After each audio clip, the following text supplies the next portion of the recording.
York com bolsa CAPES. Foi professor pesquisador.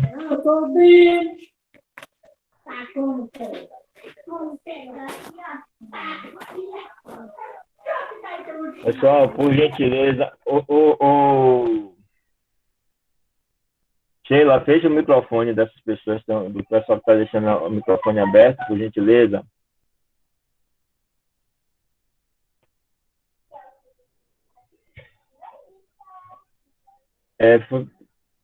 Foi professor e pesquisador visitante na Universidade Pontifícia Bolivariana, em Medellín, 2017, na Universidade de Barcelona, com bolsa CNPq, na Universidade Nacional de Del Nordeste, Resistência Argentina, em 2015, Grupo Montevidéu.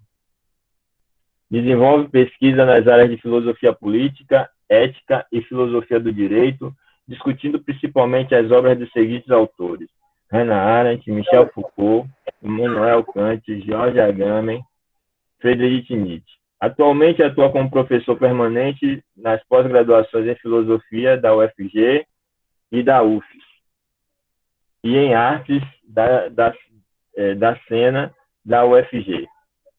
É membro associado é membro da Associação Ibero-Americana de Filosofia Política, vice-presidente da Rede Ibero-Americana de Filosofia no período de 2018-2022 e diretor da Sociedade Internacional de Filosofia de 2019 a 2024. Foi presidente da Associação Nacional de Pós-Graduação em Filosofia no biênio 2017 e 2018 e continua na mesma função no biênio 2019 e 2020. É bolsista de produtividade do CNPq. Adriano, devidamente apresentado, passo você agora as honras. Boa noite a todas e todos. Está me ouvindo bem, Zé Vado? Boa noite, estamos ouvindo bem. Maravilha. Bom, eu quero começar primeiro me solidarizando com um colega que perdeu o seu pai e infelizmente não pôde estar nesse momento como era previsto. Eu, quando o José Vando me convidou para a atividade, assim, desde o início, me disponibilizei, porque, primeiro, é um prazer para mim falar sobre a autora de quem eu vou falar, mas também tenho recebido vários convites de amigos com o José Vando, pessoas que eu vejo pouco, mas de quem eu me recordo com muito afeto. Eu o conheci quando eu estive em Salvador, logo que eu terminei o doutorado em 2002. Eu fiquei de 2003 a 2006 na UFBA, né, como professor visitante. É uma função que não existia mais, não existe mais hoje, é uma bolsa específica lá de 4 anos. E depois, um pouco antes de terminar essa bolsa, eu prestei o concurso em Goiás e estou lá desde então, mas sempre vou à Bahia, sempre tenho atividades. No ano passado tive várias atividades na UFRB, na UFBA também. Segunda-feira agora eu começo um curso também na UFBA, de alguns encontros também sobre a obra da Hannah Arendt, mas com um tema mais específico. Bom, já estive também na UNEB em outras ocasiões, então eu me sinto em casa. Estou na Bahia também desde que não. Meus pais são da Bahia, né? E eu estou em Tuaçu com eles desde o final de março, um breve período em que eu retornei a Goiânia, onde eu moro. Eu vou dividir um pouco com vocês aqui, muito mais como uma aula do que como uma palestra, uma introdução bem, muito breve, então eu vou falar de vários temas, mas para poder me deter um pouco neles, eu acabei fazendo uma seleção, sem supor que, mesmo imaginando que na audiência tenha pessoas que possam conhecer muito bem a obra da Hannah Arendt, o propósito da minha apresentação é de fazer uma introdução bem geral e, eventualmente, aprofundar temas mais específicos de interesse da audiência, dos colegas que estão assistindo e participando, na hora que a gente puder discutir. Então, eu vou tentar apresentar alguns dos movimentos importantes da obra de Arendt. Eu não quero dizer que sejam os mais importantes, mas estariam entre os mais importantes mesmo, que a tornaram bastante conhecida e uma das pensadoras da filosofia mais lidas já em vida, né, durante o século XX. Bom, Arendt nasceu em 1906, em Hannover, na Alemanha, de uma família judia, de cultura alemã. Adriano, Sim. tá roncando um pouco sua, sua, Ah, sua desculpa. voz, seu som. Eu vou Pra tirar, mim, não. então. Pra mim também. Tá tudo Tá bem? bem? Mas assim, eu vou tirar o fone, eu coloco o fone mais porque a captação do celular é muito aberta, né? E aí pega qualquer Ah, ruído, o mas fone é mais focado. Melhorou para você, não? Ainda tá. tá melhor. Tá, Qualquer porque coisa tá, você me tá fala, eu tiro. roncando. Mas eu Aham. acho que com fone que sempre melhora. Pensei que você tava sem fone. Não, eu tô Mas eu com vou fone. sair, então. Eu vou sair e entro de novo pra ver. Tá ok? Tá bem, tá bem. Ah, Qualquer coisa vocês me avisam, eu tô acompanhando aqui o chat, né? A ideia é que, claro, vocês possam me ouvir. Bem, bom, como eu estava dizendo, eu acho que o José já vai voltar. A Hannah Arendt, ela nasceu em 1906, na Alemanha, de uma família de origem judaica, e em 1933, com a ascensão de Hitler ao poder na Alemanha, ela se engajou na resistência sionista contra o nazismo e foi presa durante uns dias, mas liberada, né, no momento ali inicial do regime as coisas estavam bem confusas. Tendo sido liberada, ela fugiu para a França, né? Antes disso, em 28, por aí, 28, no final de 28, Arendt defendeu sua tese de doutorado. É incrível, hoje eu não sei nem como isso seria possível, mas ela tinha 22 anos, né? E, e foi orientada pelo Calliaspas, que é um dos filósofos mais importantes da tradição fenomenológica, da hermenêutica.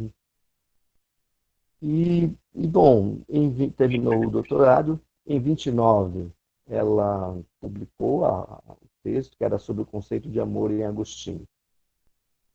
Mas as condições da Alemanha, de 29 em diante, com os impactos da Primeira Guerra, né, da derrota na guerra e também com a crise de 29 nos Estados Unidos, que eram credores da Alemanha, né, e isso fez com que as condições sociais já precárias da República de Weimar, bom, nascem piores ainda, e principalmente para os judeus.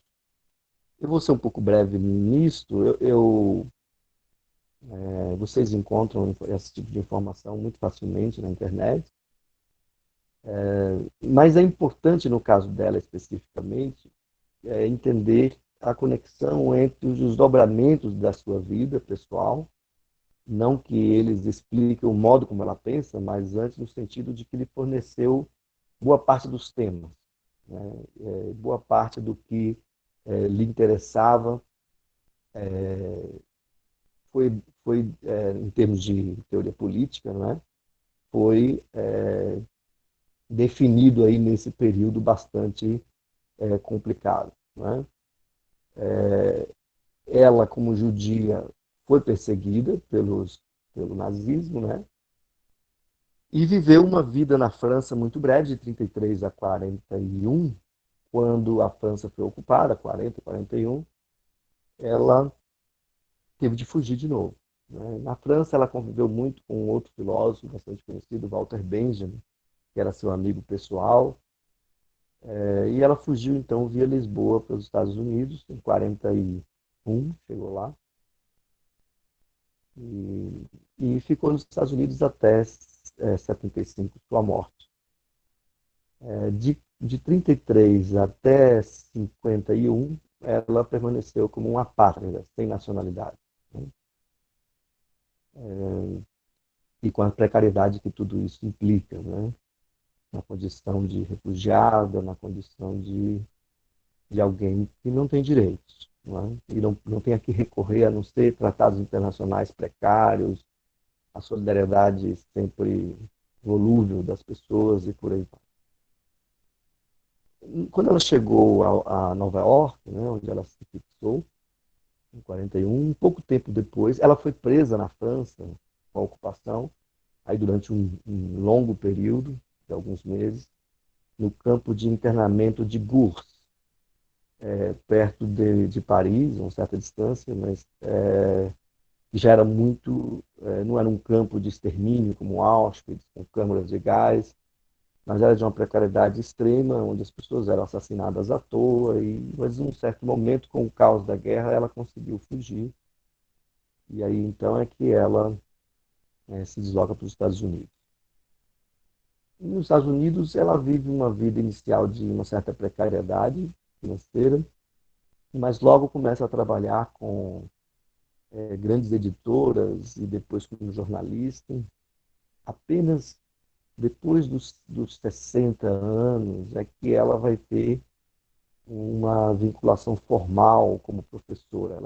A partir de 51, quando ela publica uma de suas obras mais conhecidas, As Origens do Totalitarismo, ela tem uma grande visibilidade e passa a atuar em grandes universidades, como a Universidade de Chicago, a Universidade da Califórnia, Cornell, e outras, né? Mais de uma dezena de universidades, Columbia, pelas quais ela contribuiu como docente temporária, visitante, honorária, etc. Bom, do ponto de vista biográfico, eu acho importante ainda destacar que ela foi aluna de Martin Heidegger, foi aluna do Karl Jaspers, conheceu o Husserl, embora não tenha sido sua aluna regular, e Edmund Husserl, né? Depois, qualquer dúvida que vocês tiverem quanto a essas questões mais gerais, fiquem à vontade também para perguntar. E teve uma formação extraordinária, assim, em termos de uma formação filosófica consistente, e tinha um destaque, um reconhecimento muito grande, mesmo aí na sua juventude dos 20 e poucos anos, né? Quando defendeu seu doutorado. Mas, por ser judia e pelas condições da Alemanha no período da ascensão do nazismo, sua vida foi totalmente revirada de pernas para o ar, né? E a ideia de uma carreira acadêmica, que seria talvez o caminho mais óbvio de alguém com o perfil dela, acabou não sendo o caminho que ela percorreu durante boa parte de sua vida. Vejam, em 29, então, ela publicou O Conceito de Amor e Agostinho, em alemão, e depois desse período, apenas em 43, ela chegou nos Estados Unidos em 41, como eu disse, mas em 43 começou a chegar as notícias de Auschwitz, primeiras notícias de que aqueles campos de concentração já terríveis que eles conheciam haviam se tornado fábricas da morte, uma expressão que ela usava, o Heidegger também chegou a usar essa expressão, ou seja, um processo fabril, industrial de produção de cadáveres, onde se exterminavam milhões de pessoas. E isso, mesmo para pessoas com uma história de vida como a dela, provocou um choque tremendo, né? Ainda em 43, sem clareza do desdobramento da guerra, embora os nazistas estivessem sofrendo algumas derrotas importantes, era muito difícil saber das implicações, dos desdobramentos desta fabricação de cadáveres, né? Em 43, ela publica um pequeno ensaio, uma espécie de depoimento, não é? Eu estou com algumas obras aqui, eu estou fora de casa e não tenho acesso a minha biblioteca, mas eu trouxe alguns livros e vou compartilhar algumas coisas com vocês, alguns trechos. Peço até para o José Vando, se o tempo estiver se esgotando, aí uns 10 minutos antes, você me avise, por favor, para eu poder me organizar e priorizar eventualmente. Um texto de 43, que foi recentemente traduzido no Brasil, nessa obra aqui, olha, eu vou mostrar para vocês, chama Escritos Judaicos. É uma reunião de vários ensaios seus sobre a questão judaica, que foi uma questão que a ocupou antes mesmo de ela ser uma filósofa conhecida. Ela escreveu em 43 esse texto, Nós, os Refugiados, e diz da condição do refugiado. E vai ser importante para outro aspecto que eu vou chamar a atenção em outra obra. Ela diz assim: nós perdemos nosso lar, o que significa a familiaridade de uma vida cotidiana. Perdemos nosso trabalho, significa a confiança de que temos alguma utilidade nesse mundo. Perdemos nossa língua, o que significa a naturalidade das reações, a simplicidade dos gestos e expressão espontânea dos sentimentos. Deixamos nossos parentes nos guetos poloneses e os nossos melhores amigos foram mortos em campos de concentração, o que significa uma ruptura de nossa vida privada. Ela tenta aí, nesse breve trecho, dar uma dimensão do que significa ser uma pátrida e um refugiado.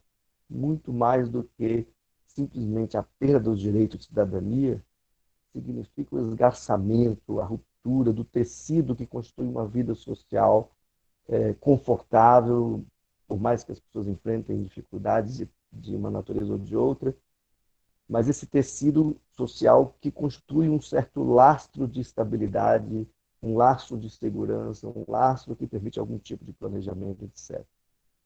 Perder o lar, o trabalho, a língua, os amigos, os parentes, as paisagens, não é? Um lugar no mundo. A ideia de que o refugiado é aquele que é um pária, alguém que não tem um lugar no próprio mundo humano. Ela diz assim: parece que ninguém quer saber que a história contemporânea criou um novo tipo de seres humanos. O tipo que é colocado em campos de concentração por seus inimigos e em campos de internamento por seus amigos. Que é bem o caso dela, que o campo de Gurs era, como eu disse, esse campo de internamento. Não é claro quando que exatamente Arendt começou a escrever sua obra mais conhecida do grande público, que é As Origens do Totalitarismo.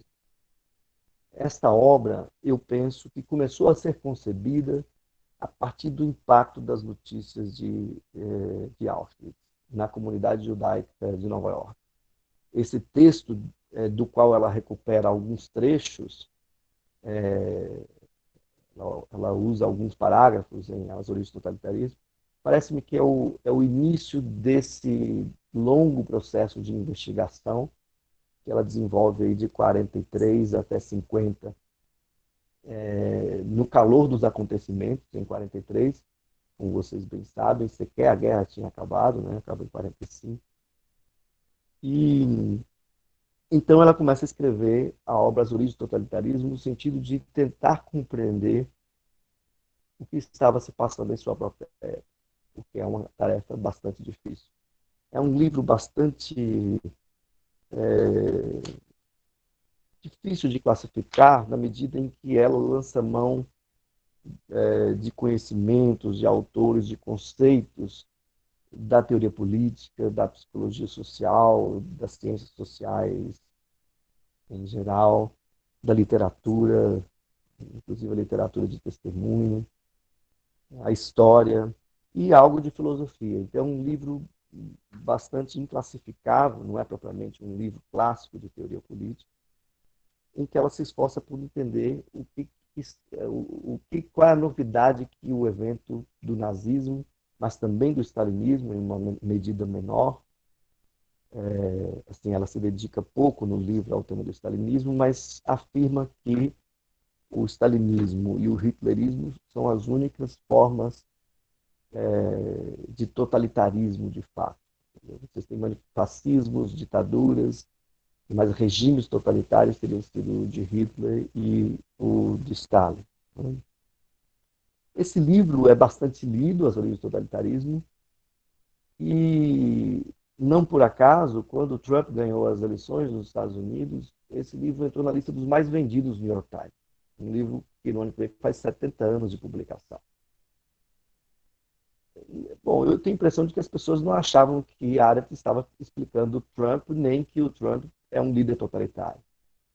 Mas intuíam naquele acontecimento que era a eleição do Trump, uma ruptura com aquilo que se compreende como sendo a vida política normal, em que as pessoas têm direito à participação,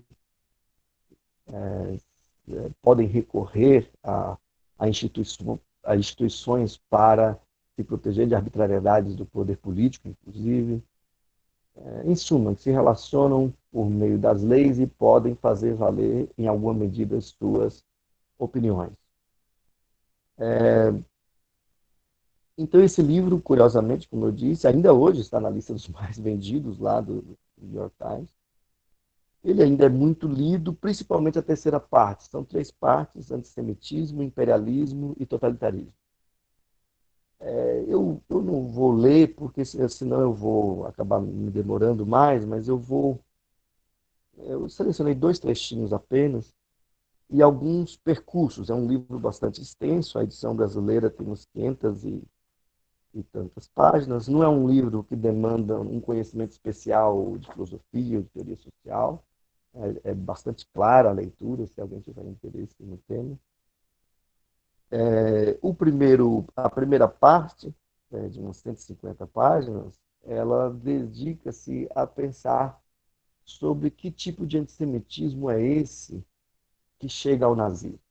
E a conclusão principal dela é de que o antissemitismo que desemboca no nazismo tem a ver com a posição dos judeus no século XIX na sociedade alemã, que em grande medida trocaram a assimilação e certos direitos por apoio, inclusive financeiro. Os que tinham dinheiro, claro, havia muita pobreza também entre os judeus, mas um certo apoio financeiro em troca de certos direitos aos quais eles não tinham acesso antes. Né? E, claro, esse antissemitismo que começa ali depois da Revolução Francesa e do enfraquecimento dos Estados nacionais pela expansão das guerras napoleônicas, né, da atuação de Napoleão, ele conflui com o racismo imperialista da segunda metade do XIX, que não por acaso coincide com a expansão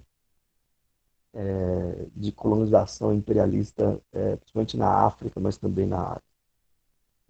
A segunda parte é dedicada ao imperialismo. E é uma parte que me parece negligenciada, porque ela faz uma articulação bastante estreita entre a forma da colonização na África e o modo como o hitlerismo se estabelece numa ausência total de limites na política. Com o imperialismo, nós temos a introdução da força como conteúdo central da política, e não a persuasão, a discussão, o debate ou a igualdade. É uma relação de flagrante desigualdade entre os colonizadores e os explorados colonizados. Uma teoria racial pseudocientífica para justificar essa exploração, não é? E, ao mesmo tempo, a ideia de uma expansão do capitalismo para além das fronteiras do Estado Nacional e de uma possível colonização de todo o globo terrestre. Né? Isso é bastante decisivo. Infelizmente, numa apresentação como essa, não é possível explorar mais do que eu estou fazendo, penso eu, mas a questão do racismo, né, associada ao capitalismo imperialista, para ela tinha uma conexão estreita com o modo como os nazistas compreendiam a própria vida política. ou a necessidade de demolir as instituições que operavam como limites para o projeto de dominação racial, de supremacia racial nazista. Né? Tem uma parte desse volume sobre o imperialismo que é bastante lida, talvez, provavelmente é a parte mais lida, que é a última seção da primeira parte, o último capítulo, cujo título é O Declínio do Estado-Nação e o Fim dos Direitos do Homem. Esse texto de Arendt é possivelmente o mais lido, principalmente na área do direito, da ciência política, da teoria política em geral. E ela recupera aquela imagem que ela revela sobre o refugiado, mas principalmente o apátrida, não é? Não o refugiado temporário, mas aquele que não tem como se reinserir em uma comunidade política. O quanto o apátrida era, de algum modo, uma refutação à compreensão dos direitos fundamentais, dos direitos humanos, tal como eles aparecem nas declarações de direitos da Revolução Francesa, da Declaração de Independência Americana e por aí vai. A ideia de que há direitos naturais e que a política é como um meio para fazer valer esses direitos. A política é um meio para assegurar direitos que a natureza já nos confere, como o direito à vida, à propriedade, à busca da felicidade, como no caso dos Estados Unidos e por aí vai. E ela vai dizer assim, olha, o que a gente viu foi o seguinte, quando um judeu chegava, depois de 1935, com a desnacionalização, com as leis de Nuremberg, né, que fizeram com que os judeus deixassem de ser alemães e passassem a ser cidadãos alemães e passassem a ser nativos alemães. Você nasceu lá, mas você não é um cidadão da Alemanha. A partir de 1935, eles perderam essa nacionalidade, portanto, e principalmente a partir de 1938, a estratégia dos alemães não era ao mesmo tempo investir nos campos de concentração, mas também na deportação em massa. Aí vejam, a partir de 38, ainda em 1938 era possível uma família rica trocar toda sua propriedade por papéis, né? Para poder deixar o país. Então chegava mas esse era um caso raro. A maioria das pessoas fugia da Alemanha para a França, por exemplo, a República Tcheca, e chegava na fronteira sem dinheiro e sem documento. E mesmo que nesses países houvessem previsão do direito de asilo, por exemplo, a partir de um certo ponto era uma multidão tão grande que eles começaram a fazer isso que a ONU faz até hoje, fazer barracas para refugiados. Não é? Então, Arendt diz assim, olha, o único direito humano fundamental é o direito de não ser um estrangeiro no mundo. É o direito de pertencer a uma comunidade, é o direito de participar de uma comunidade na qual você possa, como um igual, tomar parte dos processos de decisão naquilo que envolve as questões comuns. Então, não tem nada de dizer que a natureza legisla. Um judeu que chegou da Alemanha em 1938, na fronteira com a França, é propriamente aquele que estava previsto na Declaração dos Direitos do Homem e do Cidadão da Revolução Francesa, que supunha que os indivíduos têm direito simplesmente por pertencerem ao gênero humano, à espécie humana biologicamente concebida. Ela diz coisa nenhuma.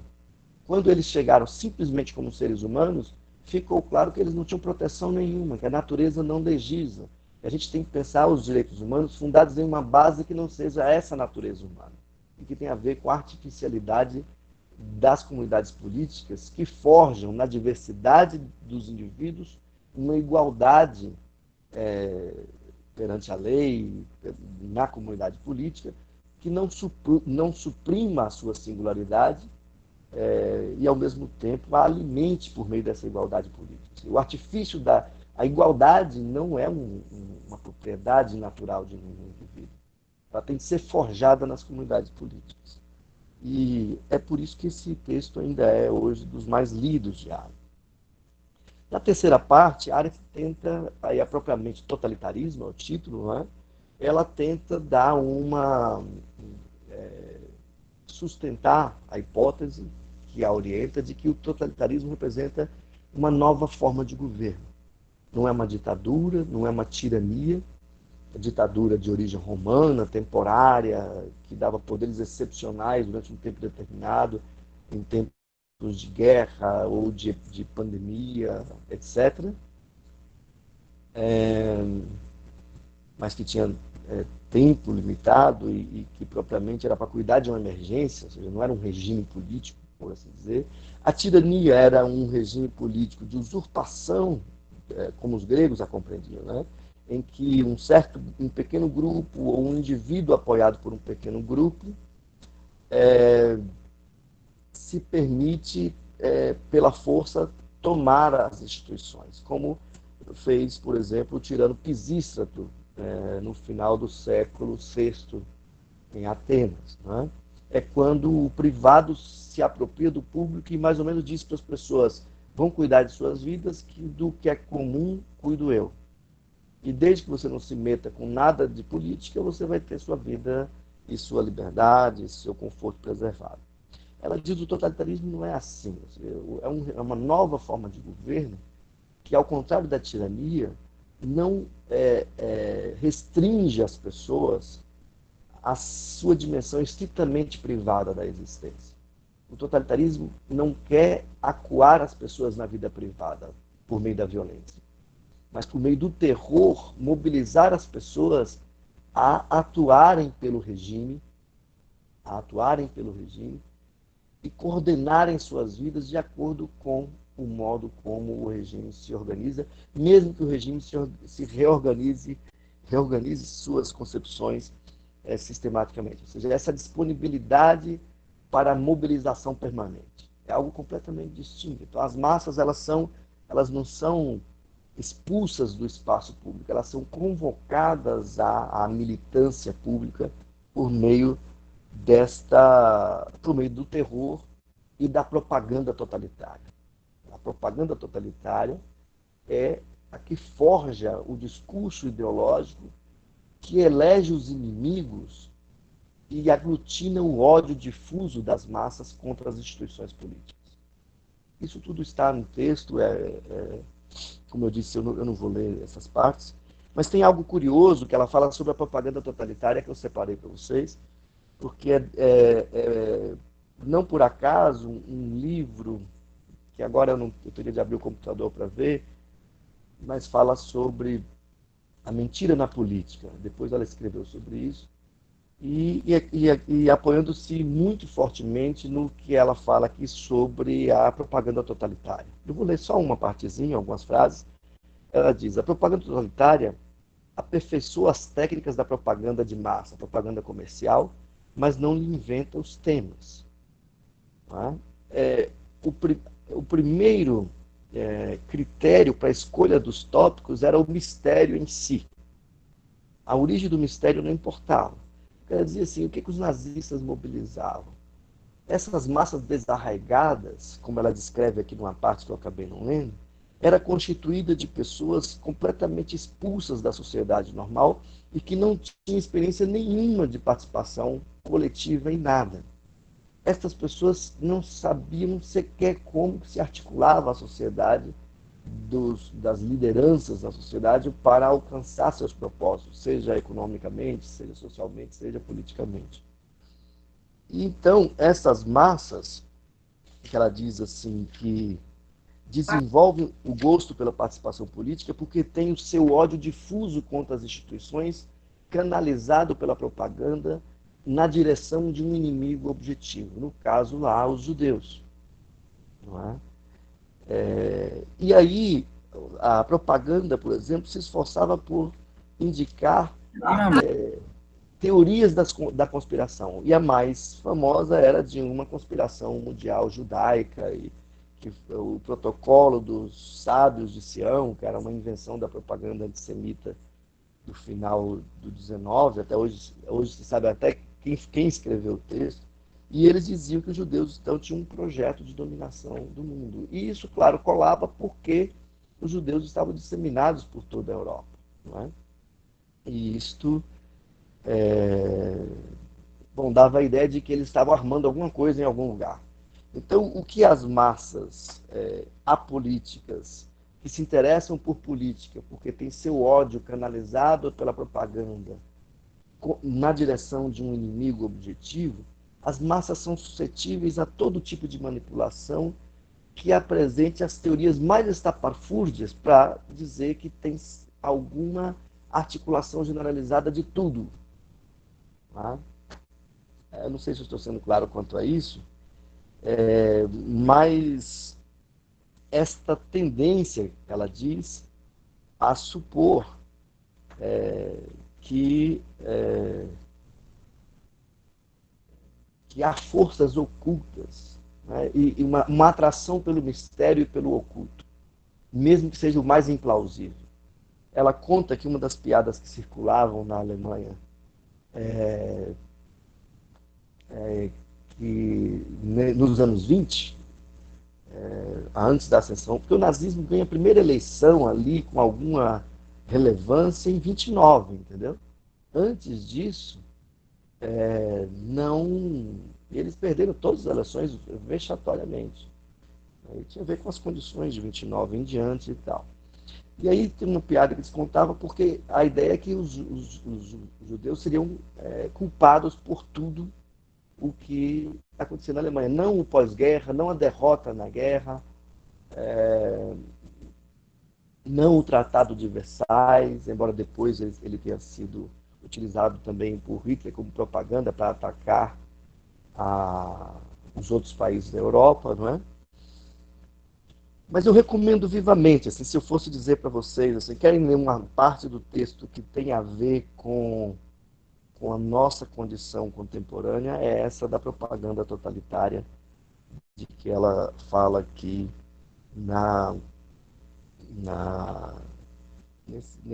nessa segunda parte. Ela diz assim, por exemplo, e eu paro essa parte e vou seguir adiante: o que as massas se recusam a compreender é a fortuidade de que a realidade é feita. Veem todo ocasional como sendo parte de uma grande engrenagem.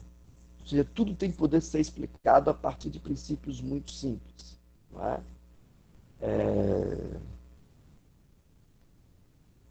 As massas se predispõem a todas as ideologias porque estas explicam os fatos, como as ideologias, como simples exemplos de leis e ignoram as coincidências. Eu acabei não contando a piada. Não é?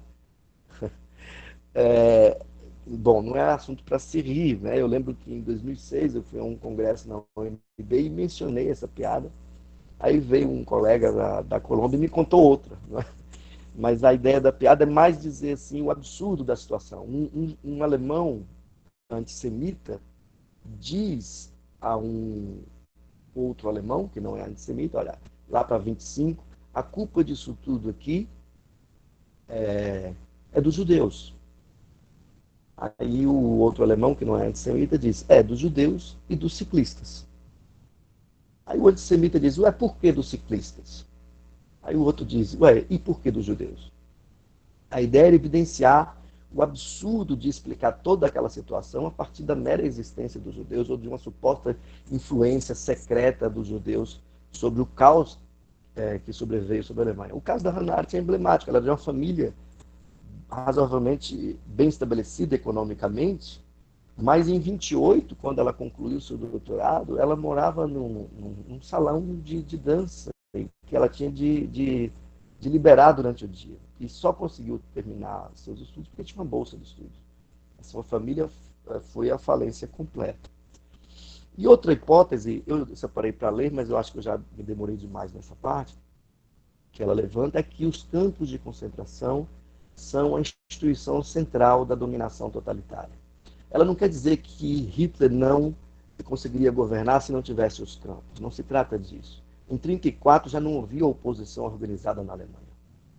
Em setembro, outubro de 1933, todos os partidos da Alemanha já haviam sido dissolvidos e havia apenas o Partido Nazista em 6 meses de governo de Hitler. Hitler foi eleito, é sempre bom não esquecer.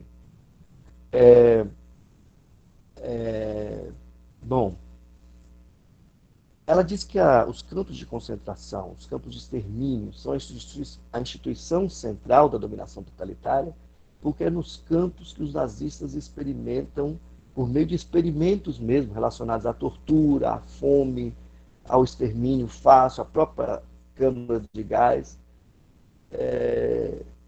eles produzem técnicas de subjugação total, de exterminar toda a espontaneidade humana, inclusive aquela espontaneidade que nós compartilhamos com os animais. Se alguém agride um animal, ele vai ficar acuado, mas ele vai reagir. Ela dizia, o projeto deles era desenvolver técnicas de sujeição por meio da violência, que suprimisse, inclusive, essa espontaneidade que nós partilhamos com os animais. E ela chega a comparar, em 51, com o cão de Pavlov. Né? E que ela diz, não é mais um cachorro, é um animal degenerado pelos experimentos que ali foram feitos. Porque nós partilhamos com os animais, e bom, em alguma medida também com as plantas, uma boa dose dessa espontaneidade do agir, do reagir, do se proteger, do fugir, etc. Do resistir. Né? Bom, vou tentar então ser um pouco mais ágil aqui, deixa eu dar uma olhada no tempo. Opa, fiz pior, nem sabia que tinha esse recurso de aproximar, né? Só para ver a hora. Bom, depois de 51, Arendt foi muito criticada porque ela coloca no mesmo patamar o stalinismo e o nazismo, sendo que o livro, ele mesmo, não tinha... a análise do nazismo é infinitamente superior à análise do stalinismo. Ela depois se justifica dizendo que Stalin ainda estava no poder, é verdade, né? Quando ela publicou a obra. Stalin morreu em 53, se não me engano agora, mas com quase certeza. E que o acesso aos documentos era precário, etc. Bom, mas aí alguém poderia dizer, mas se o acesso era precário, como é que você pode concluir alguma coisa sobre o regime? Mas ela manteve essa hipótese. Ela manteve essa hipótese porque julgava que... Ela fez um prefácio para essa terceira parte, em 1968, em que ela, de algum modo, responde a essas críticas. A partir de 51, ela começa a investigar a conexão entre o pensamento político do Ocidente e o totalitarismo. E, para isso, ela diz que o caminho privilegiado é muito mais o stalinismo do que o nazismo, que não tem conexão direta com nenhuma tradição de pensamento. Na realidade, para azar do Darwin, ele é apropriado por uma compreensão completamente vulgar de hierarquia de raças no interior da espécie humana, e nada disso se sustenta sob nenhum aspecto. O que você tinha era uma espécie de vulgata que consistia em alimentar sistematicamente o ódio que as pessoas nutriam contra todas as instituições, contra o sistema político, etc., e encontrar um inimigo objetivo. Né? Em 58, ela começa então em 51, logo depois de publicar As Origens do Totalitarismo, a investigar a conexão entre o totalitarismo e o pensamento político ocidental. Aí, em 58, ela publica essa obra aqui, ó, A Condição Humana. É uma obra já muito mais claramente de teoria política, não considero que seja uma obra hermética, de difícil leitura, mas ao mesmo tempo é muito densa, porque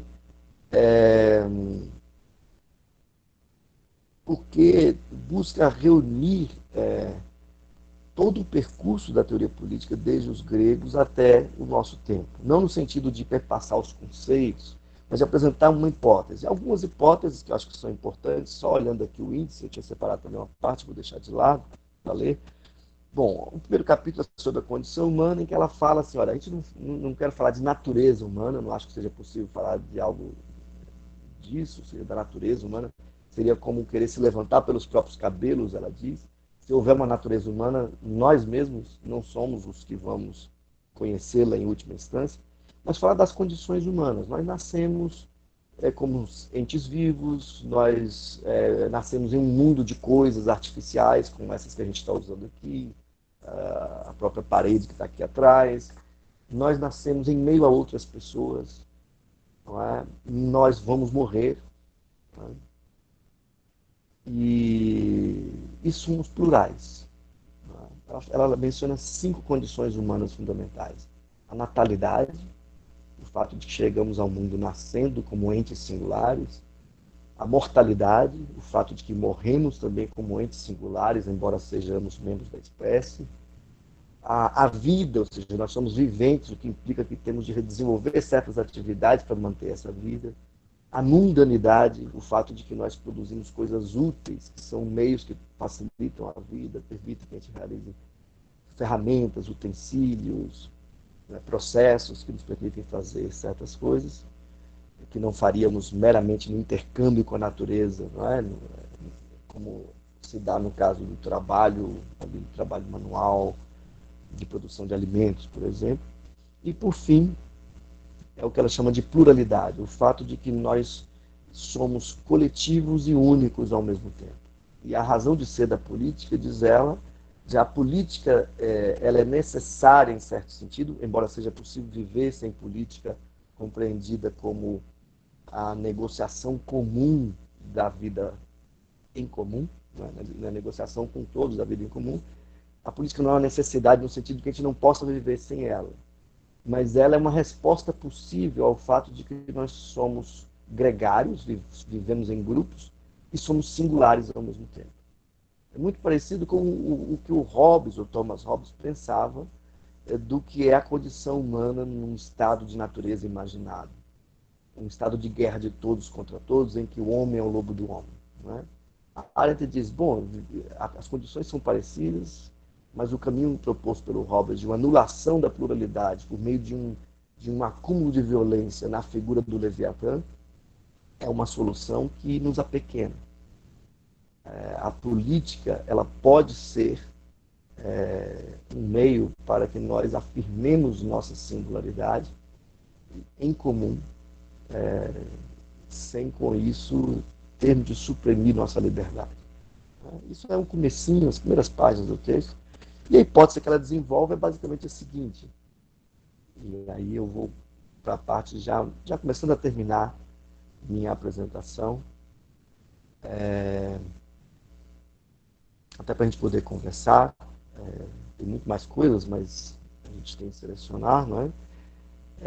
Ela diz que o que caracteriza a modernidade é uma progressiva, desde o início do capitalismo comercial, o surgimento das cidades, etc., o surgimento de um comércio internacional, de forças consolidadas internacionalmente, é uma progressiva imbricação e diluição da fronteira entre espaço público e espaço privado. Que era bastante claro no caso, por exemplo, da Grécia, porque o espaço privado é o espaço do lar, da casa, e o espaço público era a praça onde as pessoas, os cidadãos, se encontravam. Né? Na modernidade, com o surgimento da sociedade civil, das cidades, das nações compostas de várias cidades, tudo isso e o capitalismo se desenvolvendo, que necessita de intercâmbios internacionais, que necessita de uma certa organização jurídico-política da sociedade para que o mercado funcione de tal ou tal jeito, etc. Tudo isso promove uma mistura entre vida política e vida pública e vida privada. Uma confusão entre esses âmbitos. E um outro aspecto que é decisivo é que a ação política é ela mesma articulada nos termos da fabricação. E aí isso demandaria uma maior análise, mas é importante perceber o seguinte. Vejam, o que caracteriza a ação para a Hannah Arendt, que é o modo como nós atuamos na vida política. A ação se caracteriza pelo intercâmbio, principalmente de palavras, de negociação, de manifestação de opiniões, de constituição de leis, de procedimentos, de regras para a solução de problemas, etc. Então, antes de tudo, a ação é algo que se dá por meio do discurso, da fala, entre pessoas que estão negociando suas posições, suas opiniões, por meio da fala. Bom, o que ocorre é que, desde a antiguidade, por exemplo, em autores como Platão, defendeu-se que é muito mais seguro pensar a política não como um espaço da água onde as pessoas se reúnem, a praça pública onde as pessoas se reúnem para debater os temas, mas pensar a política assim como o artesão pensa a sua oficina. Pensar a política como um espaço onde se tem de chamar o especialista para que ele apresente o seu saber técnico que vai, então, dispensar todo o debate. Você chama um economista para decidir se você vai, numa pandemia, investir na salvaguarda de empregos, de condições mínimas de existência, ou se você vai salvar as grandes empresas. Ou se você vai guardar a poupança do superávit primário para poder remunerar os rentistas, credores da dívida pública e por aí vai.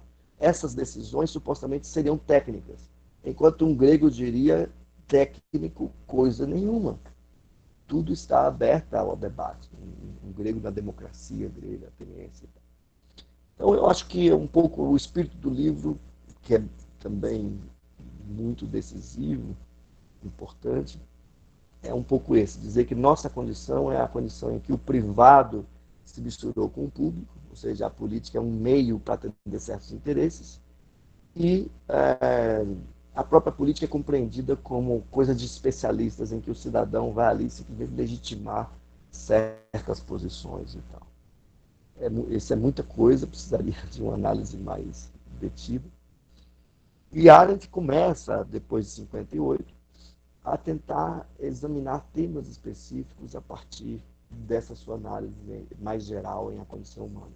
Daí que sai, por exemplo, uma obra que eu recomendo vivamente a quem tem interesse pela conhecer mais desses temas, que é Entre o Passado e o Futuro.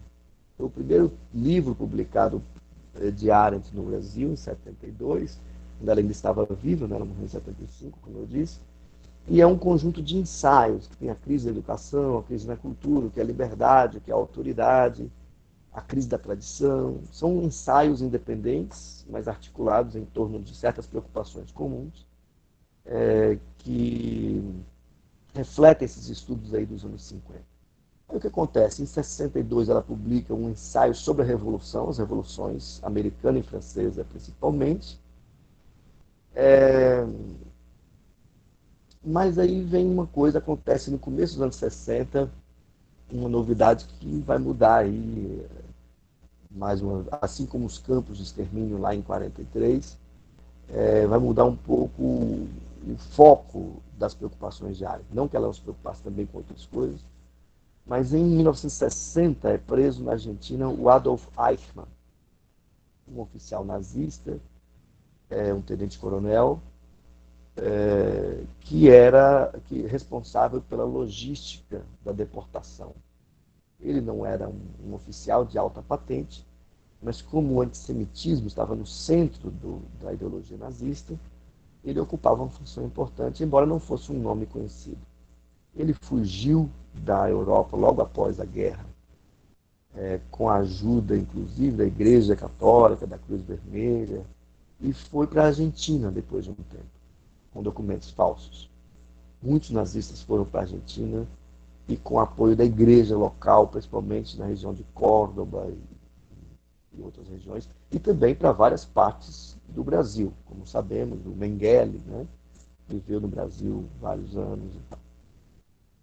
Bom, e vários outros que viveram aí anonimamente no Brasil e na Argentina, muito mais. Ele foi preso pelo serviço secreto judaico, o Mossad, de Israel, e raptado para Israel. Há vários filmes, inclusive bons, na Netflix, por exemplo, e outras plataformas, sobre isso. Né? E ela se ofereceu no filme, também tem um filme sobre a Hannah Arendt, que chama justamente Hannah Arendt, passou nos cinemas e tudo, que é uma coisa curiosa, né? Um filme sobre um filósofo. Quando eu fui em Goiânia, por exemplo, a rede de cinema lá me convidou para comentar o filme na abertura, né, na estreia. E eu entrei, era uma sala com, sei lá, 400 pessoas assistindo um filme sobre um filósofo. Achei aquilo muito esquisito. Mas é um filme muito bem feito, inclusive, em termos de roteiro, de fidelidade à biografia e também conceitual. nesse filme aparece muito claramente. Ela se oferece para ir acompanhar o julgamento do Eichmann em Jerusalém como jornalista. Ela já era uma filósofa muito conhecida depois de 51, com as origens do totalitarismo e com a condição humana.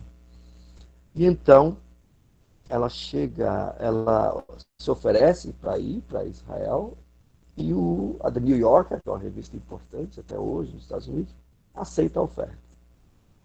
E é claro, ela foi para lá em 61, o livro foi sair em 63. Né?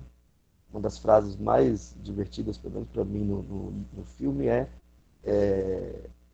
uma pessoa no jornal, na revista, que se opõe a ela ir como jornalista, como correspondente, dizendo assim, os filósofos não cumprem prazos. Eu acho que bom, é uma das frases do filme que mais me chama a atenção. E, de fato, ela não cumpriu o prazo. E no início de 63, afinal, depois de terminar em 62, um ano inteiro ela participou ocupada com outras coisas, passou ocupada com outras coisas. E em 63, no início, ela publicou em 5 partes nessa revista The New Yorker, o que depois, no mesmo ano, em setembro, outubro de 63, apareceu como Eichmann Jerusalém. Vejam, esse livro gerou uma polêmica extraordinária. Assim, inimaginável se você pensar, não é um livro de filosofia, é um livro jornalístico mesmo. Praticamente não há qualquer referência a conceitos filosóficos ou análises desse gênero. Tá? Mas eu acho que é um livro de filosofia, inclusive é um pouco sobre isso que eu vou dar aula a partir da próxima segunda, lá na UFBA, com um colega da USP, José Sérgio. Sobre a questão da banalidade do mal, que é uma expressão que ela usa no título do livro, mas que só aparece uma vez ao longo do texto.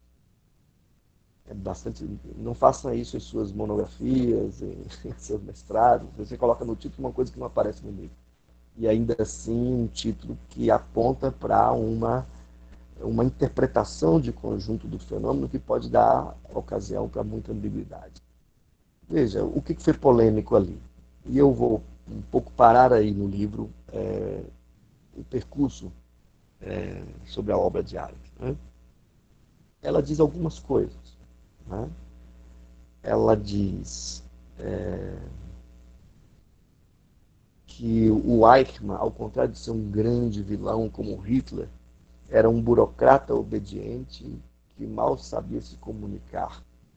Ou seja, que todo o esforço da promotoria em Israel por torná-lo o grande responsável pelo extermínio dos judeus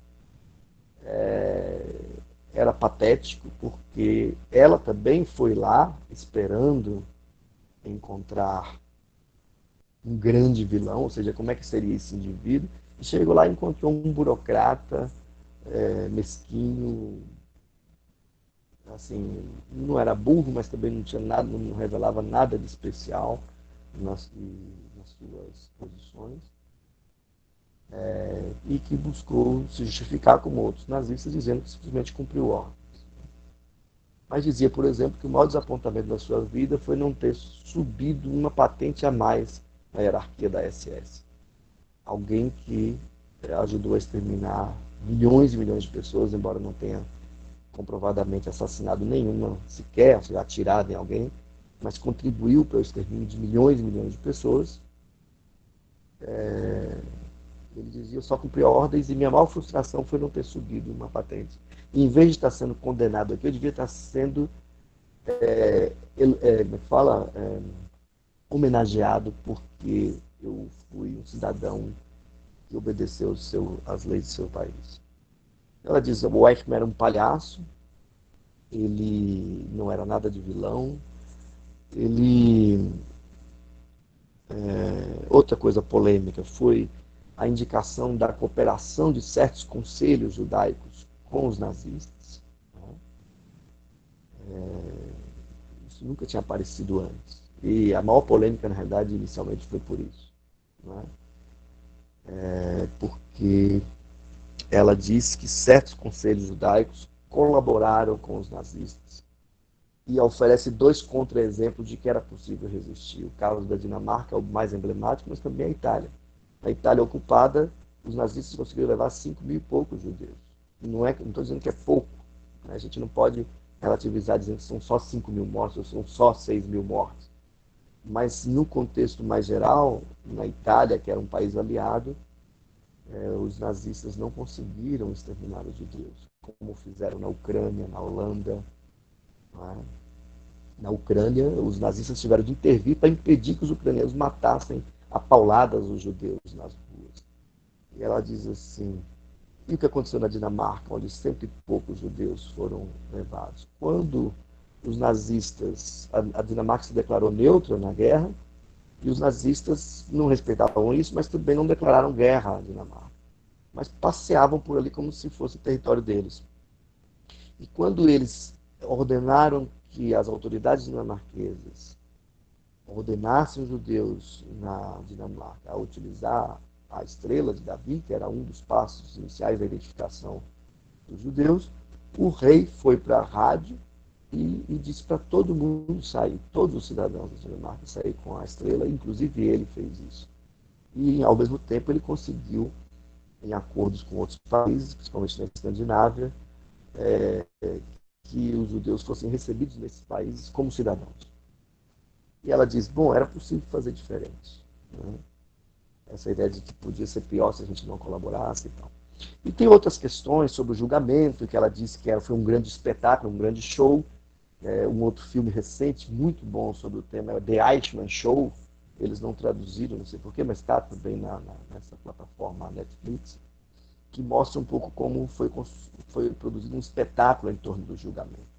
Porque foi a primeira vez que o Estado de Israel julgou um judeu, um nazista, com alguma relevância, algum destaque. Mas a questão que sobreviveu nesse debate todo foi a própria expressão banalidade do mal. Com banalidade do mal, ela queria dizer basicamente o seguinte, olha, sempre se compreendeu na filosofia moral de origem religiosa ou não, cristã ou não, ou estudante da filosofia moral, na ética, que as pessoas fazem o mal quando caem em tentação. Ou seja, as pessoas cometem maldades porque elas têm interesses e para alcançar esses interesses elas precisam fazer mal a alguém ou fazer algo escondido contra a lei, etc. Ou seja, o mal tem a ver com a pessoa abrir uma exceção para si mesmo para satisfazer, ter algum tipo de prazer, satisfazer algum interesse. Bom, ou seja, o mal não tem uma substância, as pessoas não agem por maldade, as pessoas agem por egoísmo ou interesse próprio. Isso perpassa toda a história da filosofia e também as doutrinas teológicas, né, do pecado como queda, como cair em tentação. E chega, por exemplo, até o filósofo Kant, pelo menos até Kant. Depois de Kant, isso ganha uma nova configuração. Mas ela diz o seguinte, o que se encontra em Eichmann? O que ela chama de banalidade do mal? Não se trata de dizer que a violência se generalizou ou se banalizou. Okay? Se trata de dizer que aquele mal que aparece ali no Eichmann é um mal desenraizado no nosso egoísmo e na nossa condição, nos nossos interesses. Não há qualquer proporção, por exemplo, quando alguém rouba algo para satisfazer a fome, ou quando alguém dá um golpe para poder ter mais dinheiro para poder, sei lá, comprar um carro, você não apoia aquilo, mas você entende a dinâmica, ou seja, alguém está saindo das regras para poder ter um benefício próprio. Agora, não há qualquer medida humana que explique por que uma pessoa se permitiu ajudar a matar quase 5 milhões de pessoas, participando diretamente do processo de deportação, para poder subir uma patente numa hierarquia militar. Não há qualquer proporção. É possível. E ele dizia, eu não agia por interesse próprio, mas por obediência, o cumprimento do dever. Então, o que ela chama de banalidade do mal? Essa espécie de desproporção e desconexão entre o que um indivíduo tem de perversões, desejos, inclinações, e o que ele se permite fazer, como dano aos outros. O que ela quer dizer é o seguinte, mesmo o pior dos indivíduos é limitado pelo grau de maldade que o indivíduo pode ter. mesmo um sádico. Agora, esses indivíduos, eles se anularam como indivíduos e se tornaram meras engrenagens numa maquinaria burocrática que fazia com que sua responsabilidade pessoal se diluísse no todo o sistema e eles dissessem, não sou eu, é um sistema e eu estou obedecendo às leis do meu país. Estou cumprindo o meu dever. Infelizmente, é uma expressão muito abusada, as pessoas... E a ideia de banalidade, nem em inglês, nem em alemão, que é banalität, por exemplo, né? Não ajuda...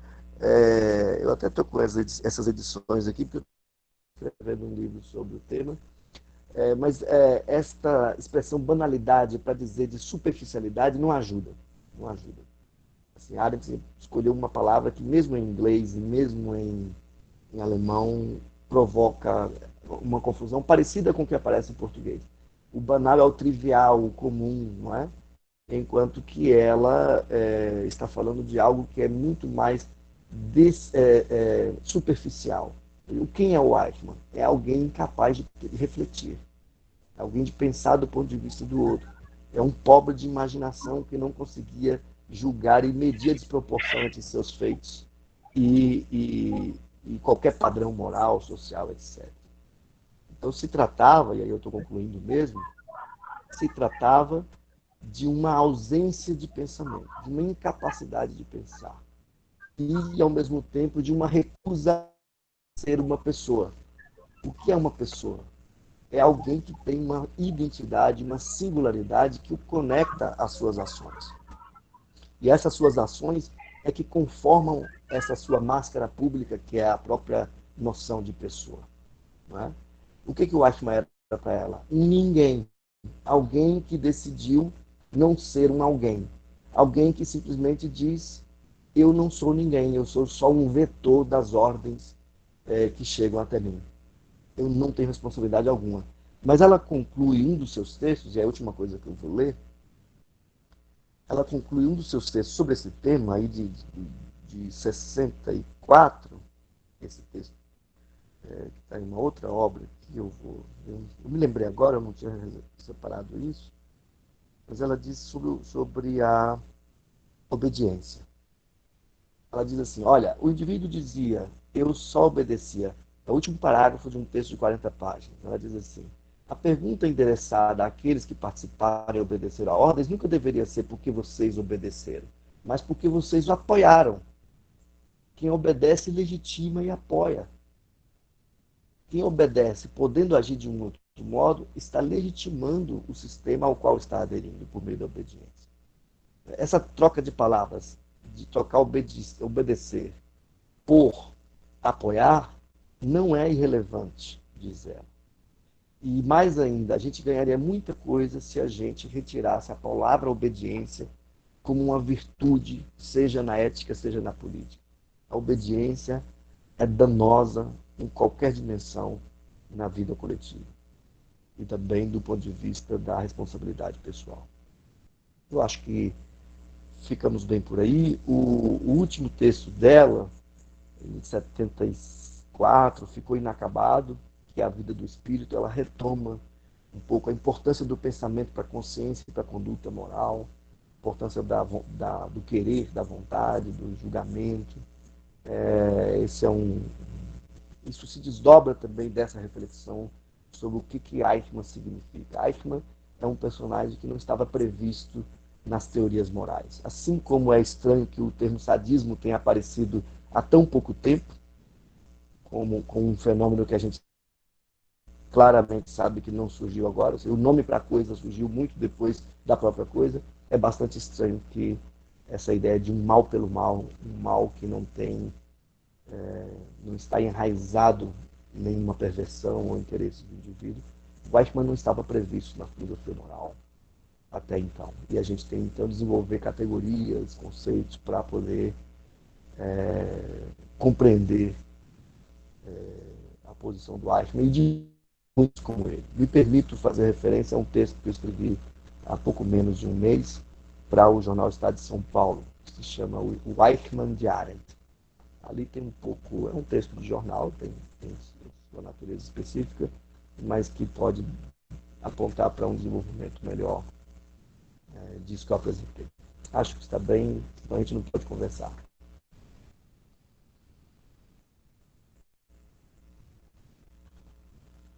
Não sei, o Josevando vai ordenar. Eu, não, infelizmente, não consegui acompanhar o chat, porque A Charlie está muito bom, muitos elogios. Obrigado, Adriano. É sempre bom ouvir você. Tinha um tempão que eu não tinha esse prazer, né, e o privilégio de escutá-lo. E dentro da sua exposição, eu ia passando aqui na cabeça umas questões, como o texto da Arendt, em certa medida, lógico, né, com um certo cuidado, ele nos ajuda a refletir o contexto político que nós estamos vivendo, né? Nos ajuda a pensar um futuro pós-pandemia, como nós vamos lidar com isso. E o que chama a atenção é a situação política, a situação civil dela, né? Apátrida, né? Que é uma pessoa que não tem uma identidade de país. Lembra um texto que eu estava lendo do Bauman, chamado Identidade, quando ele vai receber uma, uma, uma medalha na Inglaterra, e ele é judeu polonês, né? Ele foge da Polônia na ocupação, não na ocupação alemã, mas na ocupação russa. E porque todo mundo que estudou história deve lembrar, né, da Cortina de Ferro, que é um dos acertos que Hitler e Stalin fizeram para que a rota Expresso do Oriente pudesse passar. Em troca disso, a Stalin assassina uma grande parte dos intelectuais, principalmente opositores ao pensamento comunista, segundo alguns manuais que alguns filmes mostram bem isso. E aí, Adriano, você toca nas principais obras. As Origens do Totalitarismo me acordou do meu sono dogmático quando eu comecei a minha militância dentro dos movimentos sociais e achava que o comunismo, eu era simpatizante muito forte do partido do PCdoB, né, do Partido Comunista do Brasil, e não entendia que havia uma distinção entre PCB e PCdoB. E quando eu comecei a ler, eu acreditava que o comunismo seria a saída, né, um Estado comunista seria a saída para a situação. Ela coloca o stalinismo, o nazismo, bem dentro assim, da mesma proporção, uma mesma dimensão. E conversando com um comunista, ele me disse que Hannah Arendt tinha se vendido aos americanos, que ela escreveu de forma tendenciosa essa parte quando ela fala ela critica o stalinismo. Eu tenho o Eichmann em Jerusalém, tenho a Condição Humana. Eu comprei na época que eu fui seu aluno lá na disciplina da pós-graduação com aluno especial. E também comprei algumas outras obras que você falou, só que no cotidiano a gente sempre tem uma ideia que se você começar pela Condição Humana, é necessário um tempo para que você comece, de certa forma, a compreender o pensamento da Arendt, né? Até porque a influência dela é muito grande. Os filósofos que ela tem influência são filósofos que são considerados clássicos na história da filosofia. O Heidegger, por exemplo, não é um autor fácil para se compreender. o Kant não é um autor fácil. Alguns comentadores da história da filosofia nos manuais, eu não sei se isso é verdade, diz que a Hannah Arendt ela leu a Crítica da Razão Pura com 14 anos de idade. Tanto que ela tem uma obra sobre a filosofia de Kant, né? Então, assim, é uma pensadora muito importante. E aí nós vemos as influências do Jaspers, do Benjamin, de outros autores na construção do pensamento dela, o diálogo e o meio, o contexto que ela vive.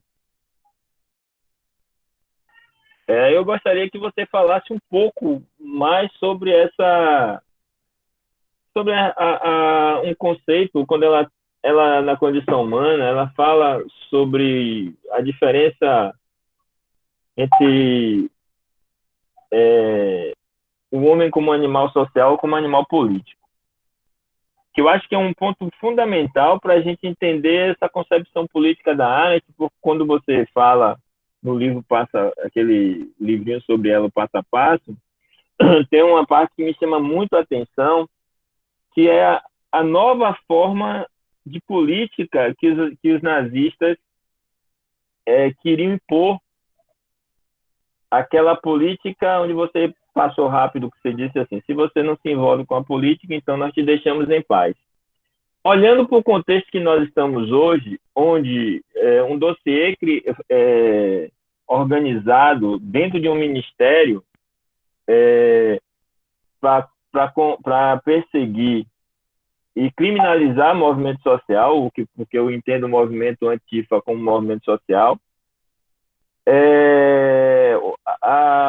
os ataques das milícias digitais ao Felipe Neto e a todos aqueles que ousam se opor a esse governo, né? E como o Eichmann, ela coloca ele num lugar muito parecido com alguns apoiadores e eleitores que nós vemos do Bolsonaro. Quando você vê alguém defender, dizer assim, olha, eu votei nele, um funcionário público, né, e professor, dizer assim, eu votei nele, mas não me arrependo até agora, para mim está ótimo. E aí, o que acontece? Eu perguntei, que realidade você vive? Mas aí você me mostra que não é que realidade ele vive, mas é porque esse é o momento que ele acredita que ele é alguma coisa. E aí eu gostaria que você falasse um pouco sobre essa questão, trazendo um pouco para a nossa realidade.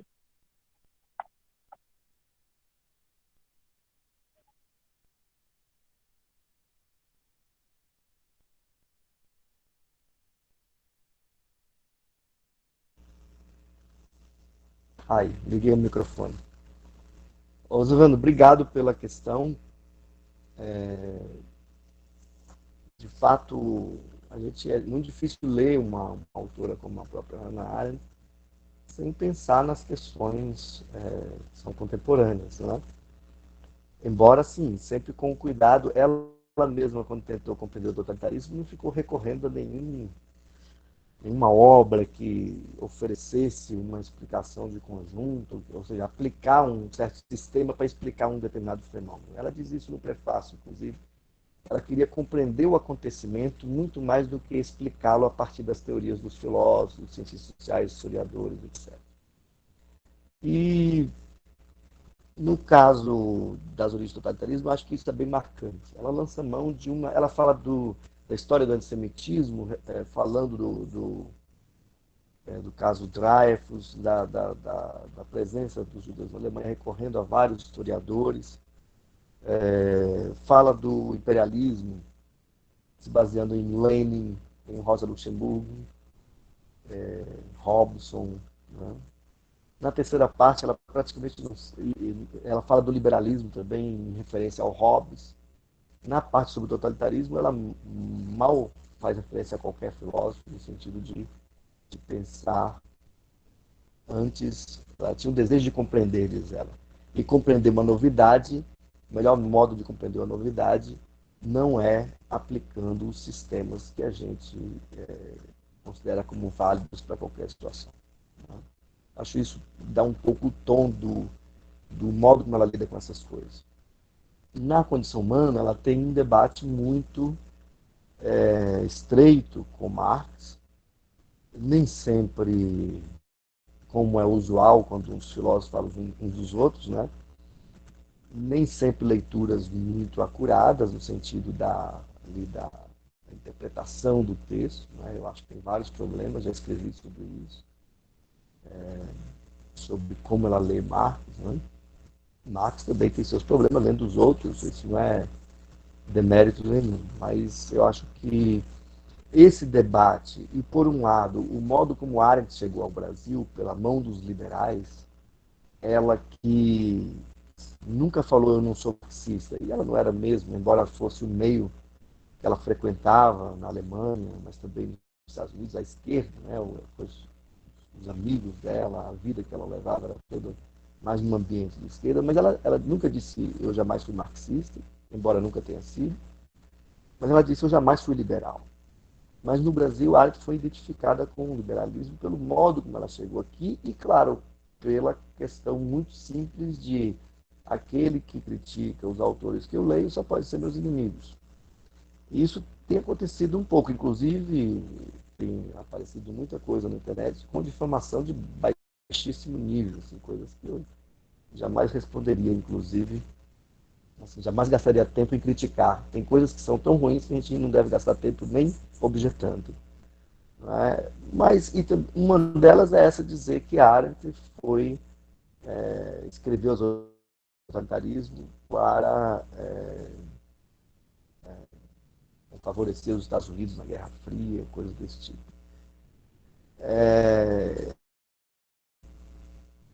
Um dos críticos marxistas de Arendt, o Zizek, ele escreveu recentemente um texto que foi traduzido pela Boitempo, que chama Alguém Falou em Totalitarismo. Eu não sei se eles traduziram assim. Quando eu comprei o livro, não tinha ainda a tradução.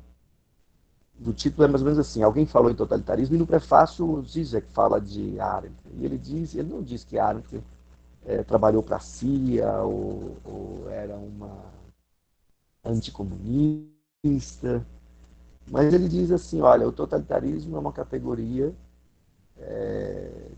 que, pelo modo como ela foi usada no contexto da Guerra Fria, ela não favorece um debate aberto e tal. Ele pode ter uma certa razão. De fato, a expressão totalitarismo ganhou independência a partir do livro. Mas o livro ele mesmo não foi concebido nesse contexto e permanece forte no sentido de apontar para a fragilidade da política ante regimes autoritários. Né? Eu acho que essa é a grande contribuição de Arendt. Ela dizer, ao contrário dos liberais, que o totalitarismo não é o excesso de política.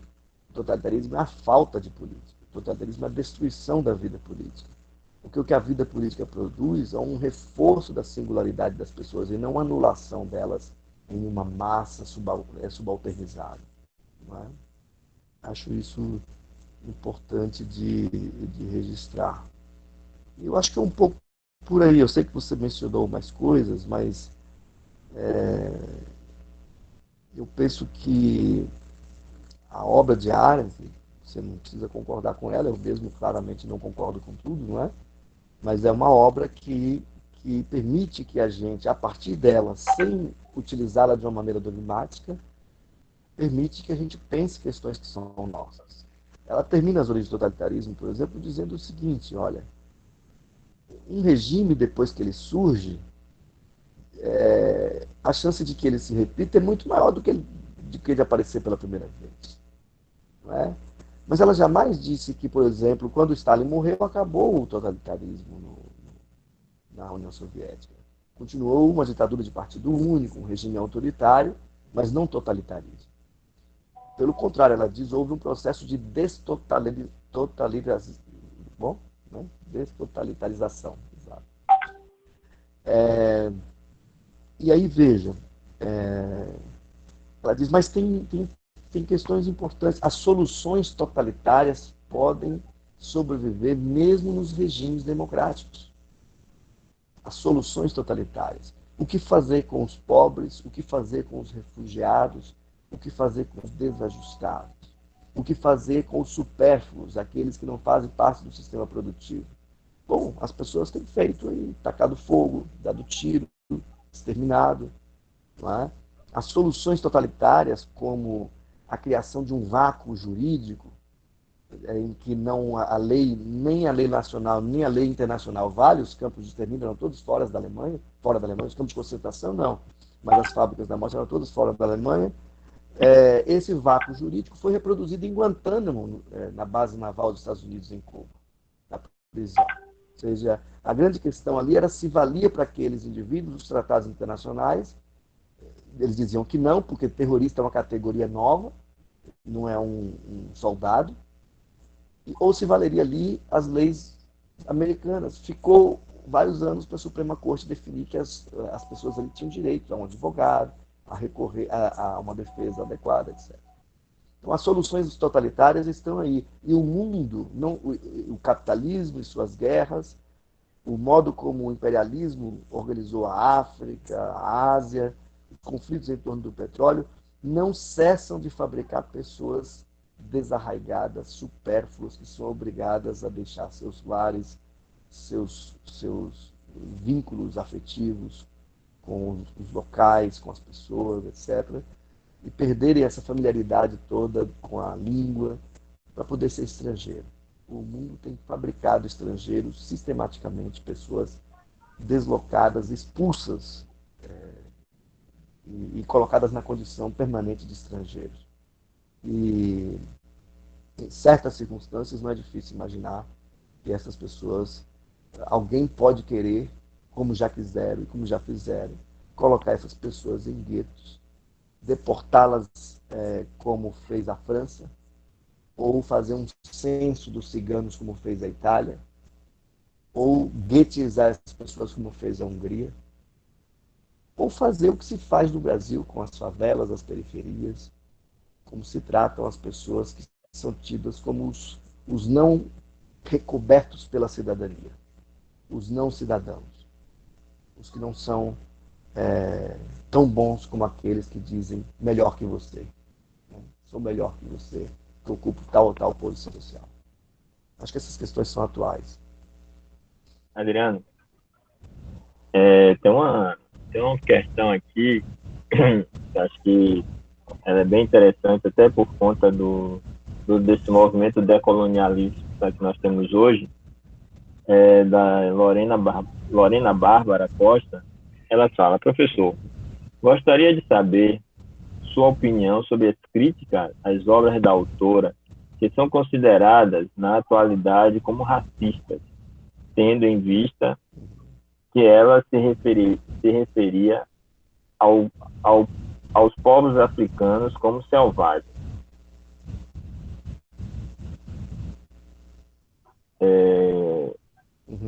Essa é a questão. E tem uma outra questão da Poliana, que pede você falar sobre a ação trabalhadora e ação política para Arendt.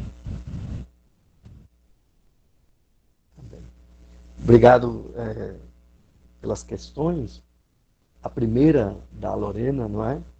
Isso. Bom, isso foi levantado bastante recentemente. É um pouco cansativo, se você me permite, ver que as pessoas não leem as coisas, sabe? Arendt se equivocou sobre a questão racial de ponta a ponta, na minha opinião. Mas como um movimento político que ela entendeu mal.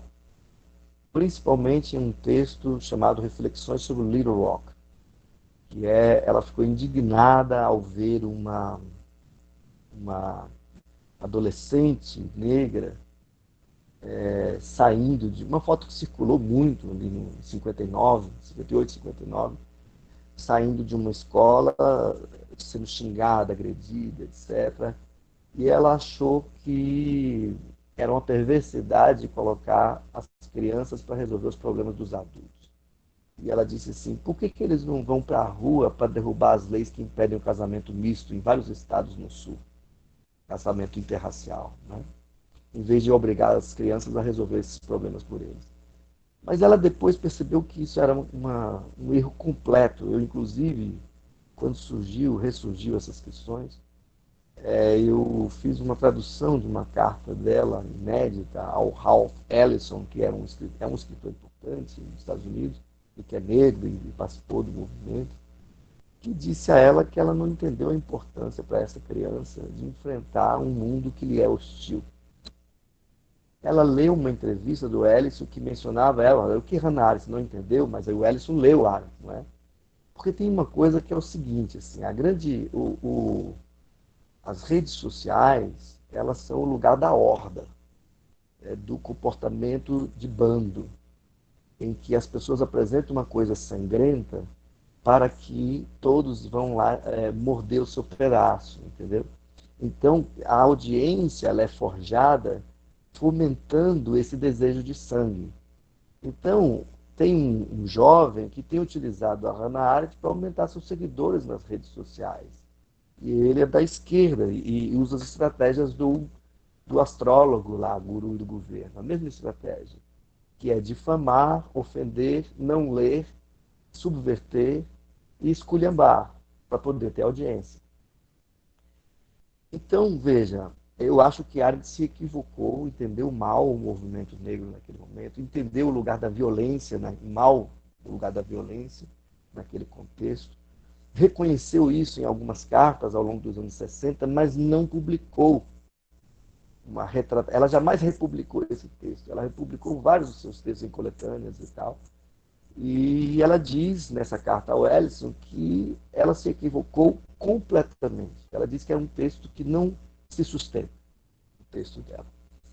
Em As Origens do Totalitarismo, no volume sobre o imperialismo, ela analisa o discurso racista, mas também a atuação dos europeus na África. Né? E ela, quando fala essa citação que a Lorena recorda aí, né, dos selvagens, ela está muito mais descrevendo a relação dos europeus, ou seja, o modo como eles concebiam aquelas pessoas, do que dizendo que eles eram, de fato, selvagens. Entende? É claro que tem de ler o texto para ver isso, não é?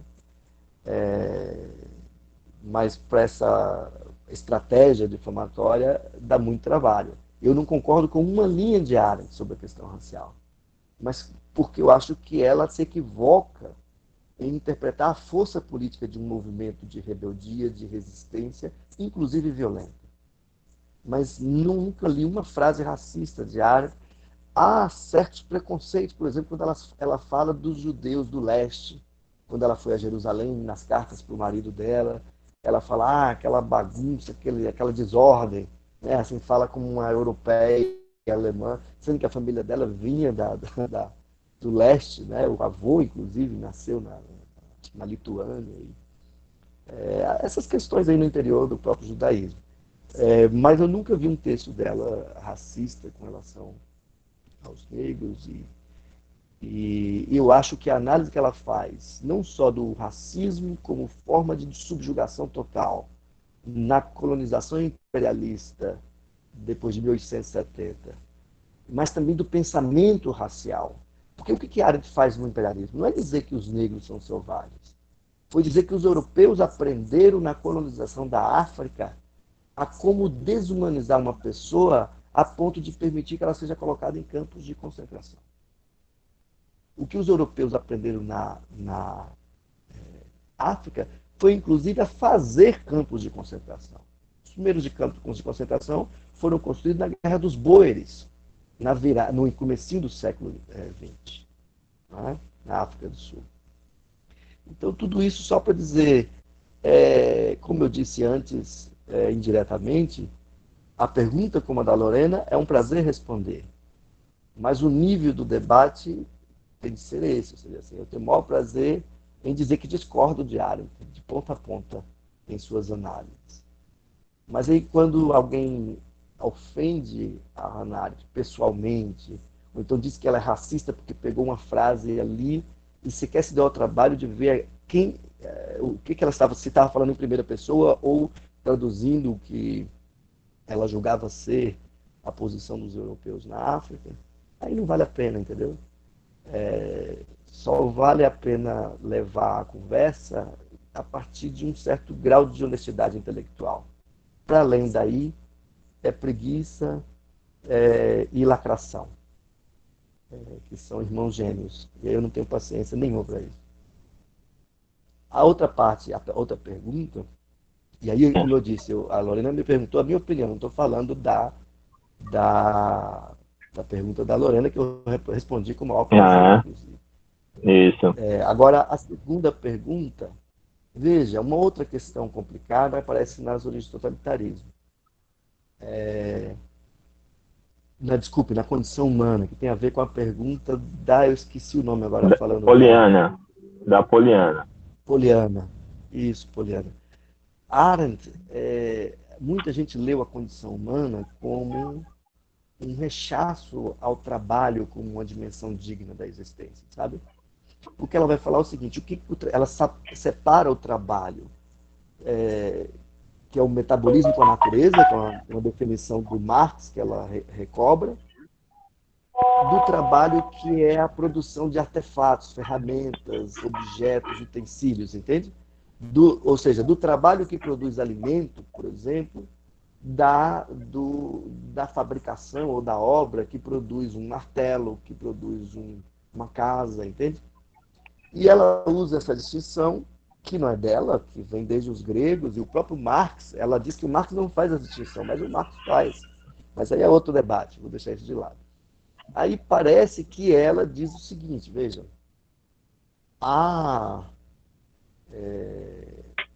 os trabalhadores, eles são meros seres anônimos em metabolismo com a natureza. Ela fala do animal laborante e da atividade de produção de um mundo, de objetos, de coisas duráveis, de uma cultura, inclusive, ela vai falar de homo faber. Ou seja, olha a diferença, ela não fala homo laborans, ela fala animal laborante. Mas veja, quando ela fala dessa condição do trabalhador, ela está falando de uma dimensão da existência que tem a ver com a nossa condição de viventes. Enquanto estamos aqui conversando, estão se passando em nossos corpos uma série de processos que têm a ver com o consumo, com o esgotamento, com necessidades que têm que ser satisfeitas. Nós estamos vida é metabolismo permanente e, portanto, demanda permanente de satisfação de necessidades. Isso é uma dimensão da existência de todo ser humano, entende? Não tem a ver com o trabalhador que sai de casa e pega o ônibus ou pega o carro e vai trabalhar. Tem a ver com a nossa condição de viventes.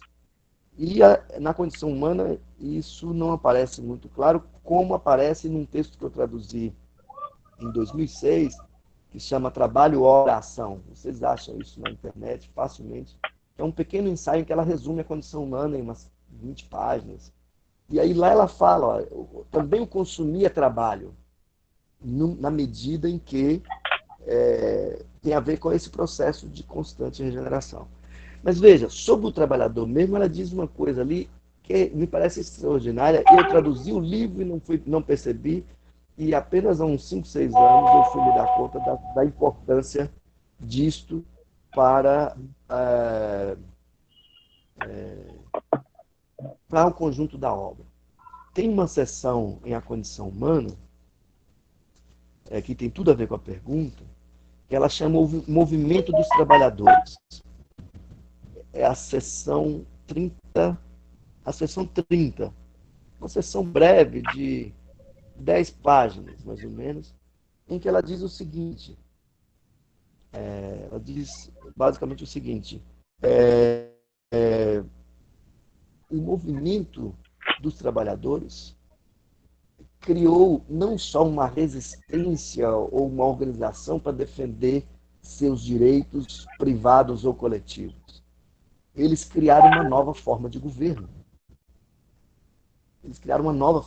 Portanto, eles criaram uma nova compreensão da política, que ela chamava do espírito revolucionário ou do sistema de conselhos. A mesma Arendt que criticava o Stalin era entusiasmadíssima com os sovietes. A mesma Arendt que criticava o Marx por ter politizado a miséria é aquela que elogia a Revolução Cubana. Então, assim, um pensador não é assim... É alguém, como ela diz quando ela elogia o Marx, é alguém que, até quando a gente discorda totalmente, nos ajuda a pensar. Não é? E ela fala do Marx com muito respeito, inclusive. Então, o que ela diz ali? O movimento dos trabalhadores... Mas não quero dizer que isso não tenha problemas. Como é que isso vai aparecer lá em Sobre a Revolução, 4 anos depois de A Condição Humana? De uma maneira que me parece catastrófica.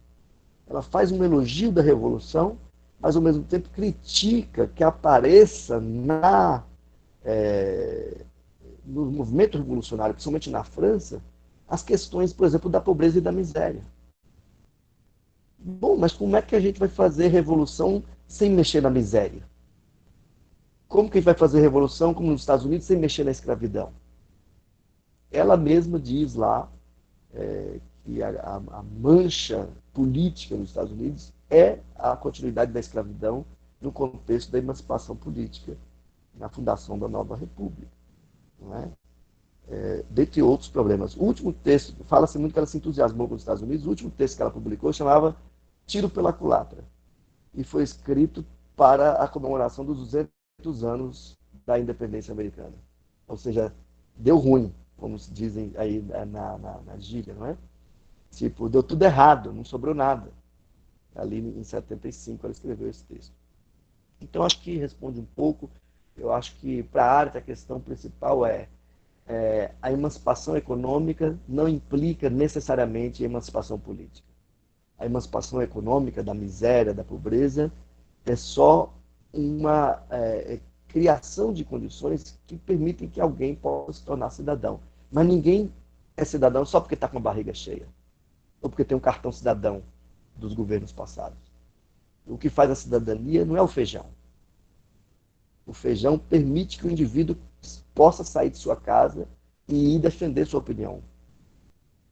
Não é? Porque sem o feijão não dá para fazer isso. Sem estar vivo, nutrido, não dá para fazer isso.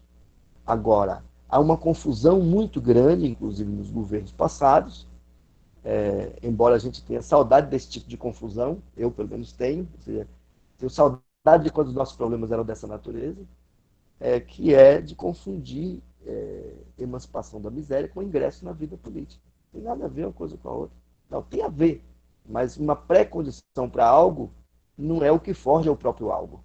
A libertação não pode ser confundida com a liberdade.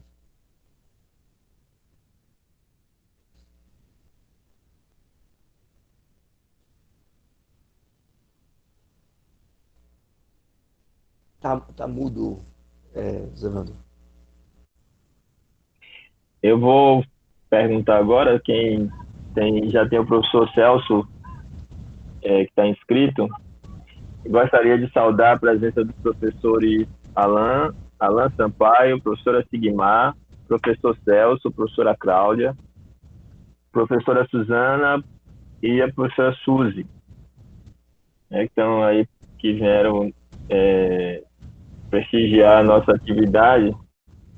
Celso, com você. Alan. Boa noite, gente. Boa noite, professor Adriano. Acho que você não lembra de mim, mas nos conhecemos há algum tempo na antiga LDM, numa comunicação que você fez uma vez sobre Hannah também, né? E nos conhecemos ali, mas foi um pouco rápido, né? Depois mantivemos algum contato virtual e eu acompanhei a sua atual gestão na ANPOF. Eu estava empolgado, né, para participar da ANPOF, mas veio essa pandemia aí e melou tudo.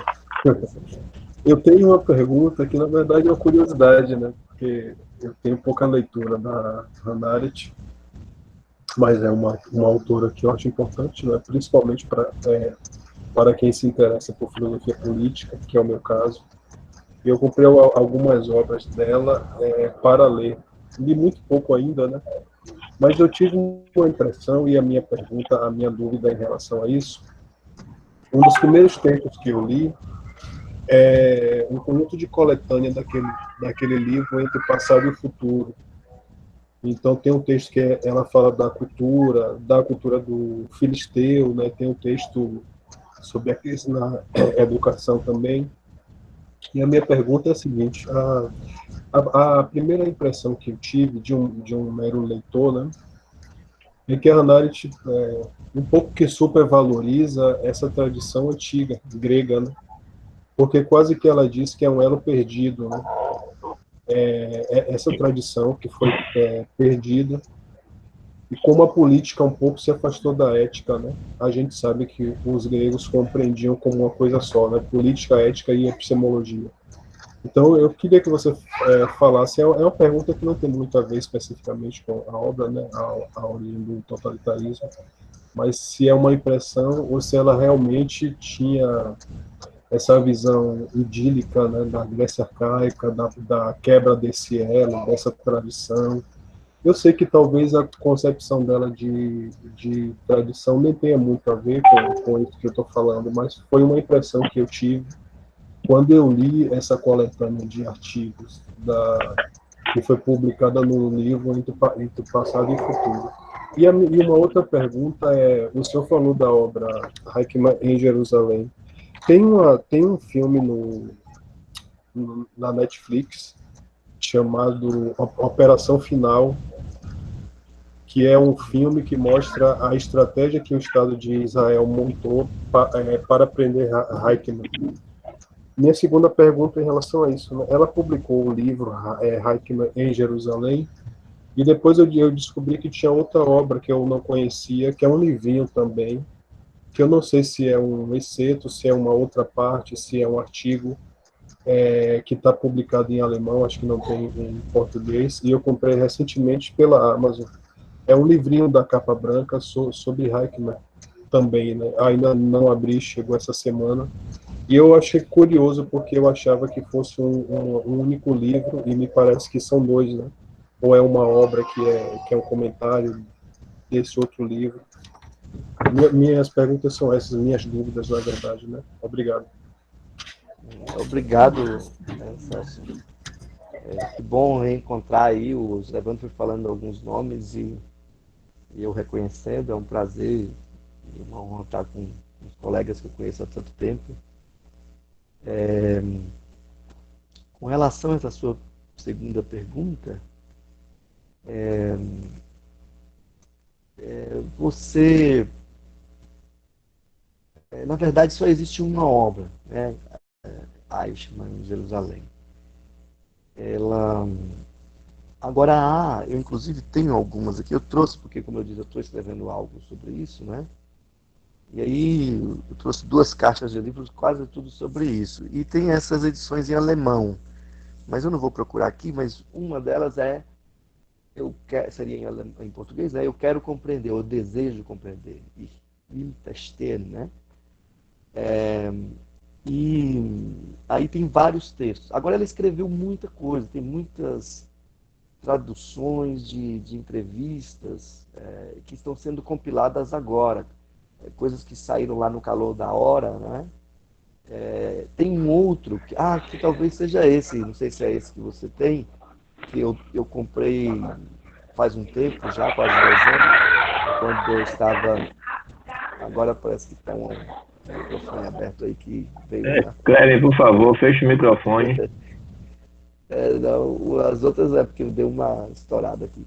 Mas é uma que chama, em alemão, eu nem sei, eu não me lembro o título aqui, mas é uma troca de cartas, entrevista dela com o Joachim Fest.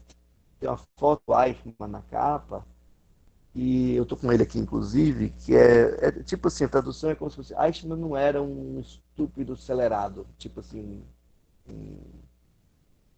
sei lá, a questão não é que ele era burro, né? E aí é um pouco isso, e é um extrato de uma entrevista dela com o Joachim Fest. é realmente uma capa branca da editora, acho que é Springer, estou quase pegando aqui, de curiosidade. Mas então, não existe um segundo volume de Arte de Jerusalém. O que tem são entrevistas, cursos, resenhas, respostas dela, algumas resenhas, e, e que inclusive são mais esclarecedoras do que o próprio livro, porque o livro realmente não ajuda quando a questão é a reflexão sobre a normalidade do mal. Eu acho que precisa de outros textos para chegar a um conceito mesmo e perceber a importância que ela intuiu ali naquele personagem que fazia o mal de uma maneira ilimitada justamente porque não caía em tentação. A tentação de ajudar, a tentação da compaixão, que também são tentações importantes que podem nos levar a fazer o mal, inclusive. A outra questão, a Arendt foi muito acusada de uma grecofilia, inclusive tem um texto com esse título, que foi editado no Brasil. O autor é Noel O'Sullivan, e foi um importante cientista político. Em 79, a UNB publicou um livro, Grandes Cientistas Políticos, naquela coleção meio cor mostarda clara, que tem, sei lá, centenas de volumes, e tem um desses, Pensamentos Políticos Contemporâneos, e um artigo é sobre essa grecofilia. Veja, o que eu acho que o tom de A Condição Humana pode dar a entender isso, né? De fato. Eu não vejo isso em Arendt. O que ela dizia era basicamente o seguinte: numa entrevista, alguém disse: por que quando você fala de política, você sempre fala da Grécia? Ela diz: ué, não é porque eu gosto mais ou menos, é porque foi eles que inventaram mesmo. Quando pararam de usar a palavra polis para falar política, eu falo de outra coisa. Mas enquanto a gente usar a palavra política, eu me dou o direito de me referir à polis como um momento em que se constituiu um espaço que envolvia exclusão, mas um espaço para a liberdade. Um espaço que não era a mera associação de proprietários rurais para forjar, para pressionar e usurpar do público. Era a constituição de um espaço antagônico ao espaço privado do oikos, né? Ela, na Condição Humana, tem uma frase, mas muito incidental, muito ali de passagem, em que ela diz que, porque veja, sobre a Revolução, ela revela o seu entusiasmo com os corpos políticos estáveis. E ela gostava muito de Maquiavel, inclusive, e com a questão da fundação, da Constituição. E ela disse que o que caracterizava a polis era justamente o fato de que a Constituição era uma coisa muito frágil, as instituições eram muito frágeis. Eles atualizavam sistematicamente os seus acordos.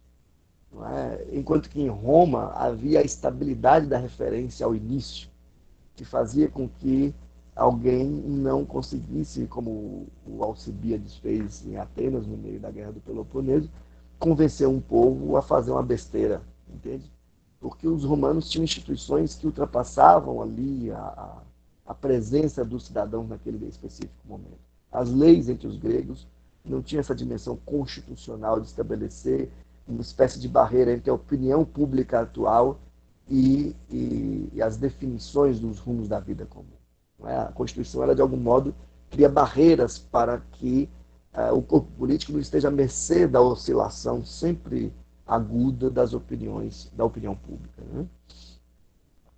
Um autor, ela fala que o que caracterizava a polis era uma instabilidade extraordinária, e que a inveja era o vício nacional em Atenas.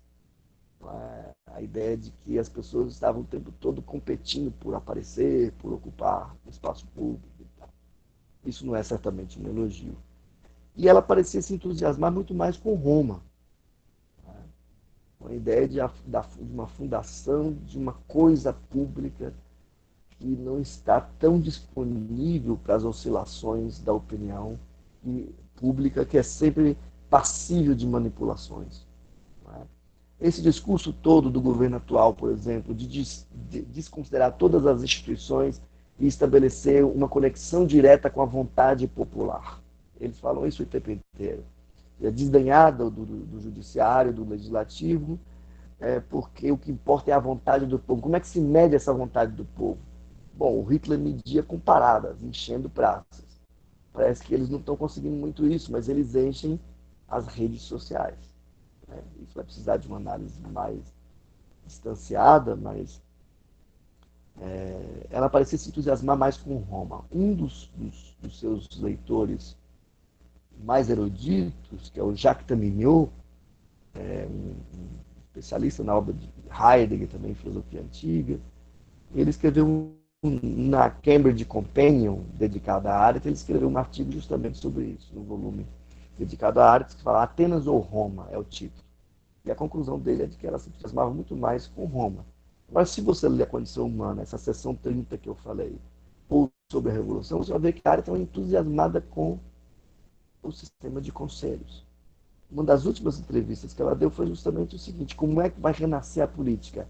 Ela fala dos conselhos populares, daqueles conselhos revolucionários, aqueles que fundam um novo corpo político quando todas as instituições esboroaram, quando a própria Constituição foi posta abaixo. Né? Então ela tinha um entusiasmo muito grande com a Comuna de Paris, com as sociedades populares da Revolução Francesa, com as assembleias municipais da Revolução Americana, com os soviéticos, com os Räte do movimento espartaquista, né, os conselhos, com a Revolução Húngara de 56, né, a rebelião, na verdade, durou muito pouco e tal.